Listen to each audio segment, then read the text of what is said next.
আজকে সকালবেলা উঠেই দেখি বাইরে প্রচণ্ড হাওয়া বইছে।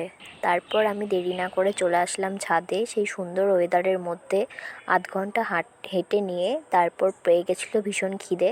তো নিচে গিয়ে আমি ড্রাই ফ্রুটস, ডিম, কলা আর 1 কাপ আদা চাই সমস্ত খেয়ে নিয়ে বাড়ির বাসন কোসন মেজে চলে আসলাম বাজারে। এখানে আমি সবজি বাজার করে নিয়েছি। তারপর আমি এখানে রান্না বসিয়ে দিলাম, বর বেরোবে ডিউটি। আর এই রান্না করতে করতে এদিকে আমি বানাচ্ছি মোচার তরকারি আর করলা ভাজা, ডাল ভাত, টমেটোর চাটনি। তারপর 11টা নাগাদ পেয়ে গেছিলো খুব খিদে। আজকে ব্রেকফাস্ট করতে ইচ্ছে করেনি, তাই স্কিপ করে দিয়েছি।